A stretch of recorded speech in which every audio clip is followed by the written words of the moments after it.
Well, I graduated from West Point in 1977. I was in the Army for 20 years, and during that time had an opportunity to pursue a master's degree at MIT in mechanical engineering, and also through the Army a PhD in mechanical engineering at Georgia Tech. The most important things that I learned at West Point was one about leadership, working with people, working with a team, realizing that as a leader it's not just about you, it's about the team and how the team succeeds and what you can do to support that team, and working under pressure and working in a situation in which you can work under pressure but still not take yourself too seriously or take it too personal. When I left the military to go into business, I thought I would be learning some new things, and actually I realized there's a lot of parallels. And again, it makes me further feel that working with people and leading people, regardless of the situation you may be in, there's a lot of commonality to that.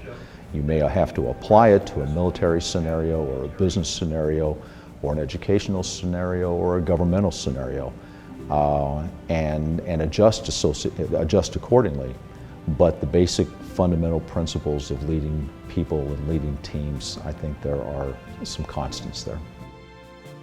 The class I teach, it's about leadership, very much about leadership, and it's from, and I tell the students, it's from a practitioner's perspective.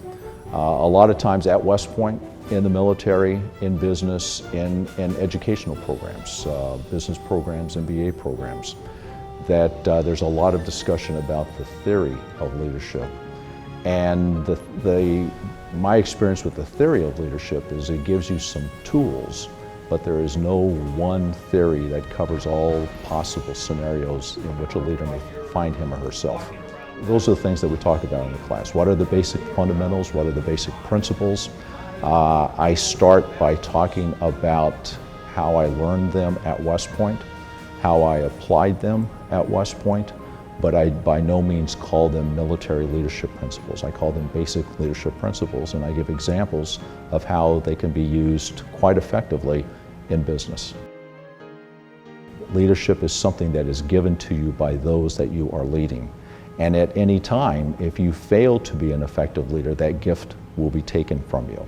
And I think as we look at leaders throughout history, current leaders and leaders throughout history, those that have succeeded is because they have served well their followers. It was a gift given to them by their followers. Those that have failed eventually because that gift was taken away from them. What I bring into the classroom with Eisenhower Leadership Center is the fact that there isn't really military leadership, there isn't really business leadership, in my view. It's about leadership in general because we're all talking about people. And there's just certain things about people, regardless of their nationality or anything, that motivates people and allows them to want to succeed. And that's what the leader is all about.